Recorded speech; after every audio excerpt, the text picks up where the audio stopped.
সবাইকে সুপ্রভাত জানিয়ে আজকের ভিডিও চালু করলাম। আজকে একটু বাড়ির স্টাইলের চাউমিন আমরা ট্রাই করব। তোমরা বাড়িতে এইভাবে চাউমিনটাকে প্রথমে ভিজিয়ে রাখতে পারো।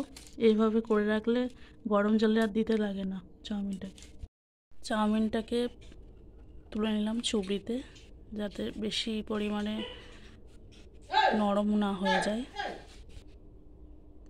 আমাদের ঘরোয়া পদ্ধতিতে চাউমিন বানানোর জন্য প্রথমে মা একটু কুচি কুচি করে আলু কেটে নিয়েছে, আর এখানে পেঁয়াজ লঙ্কাও কেটে নিয়েছে। তোমরা শসা কুচিও দিতে পারো, আমাদের বাড়িতে যেহেতু নেই তাই দিইনি।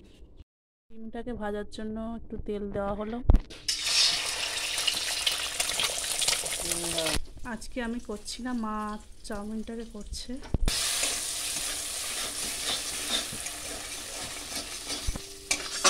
এই ডিম ভাজায় নুন হলুদ তেল দিয়ে ডিম ভাজলো। তো মা ডিম ভাজাটাকে তুলে দিচ্ছে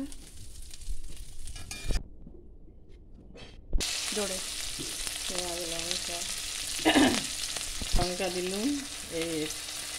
এই আলু ভাজা একটু দেবো।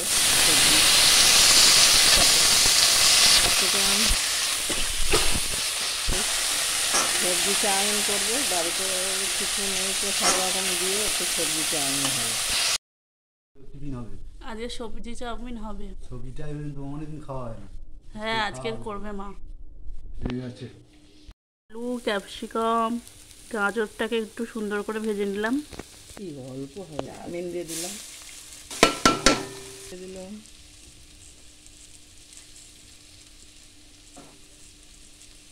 ডিম ভাজাগুলো কখন? এতে মানে লেবু দিয়ে একটু চাউমিন বানানো হলো। তিনটা চাউমিনে দিয়ে দিলাম।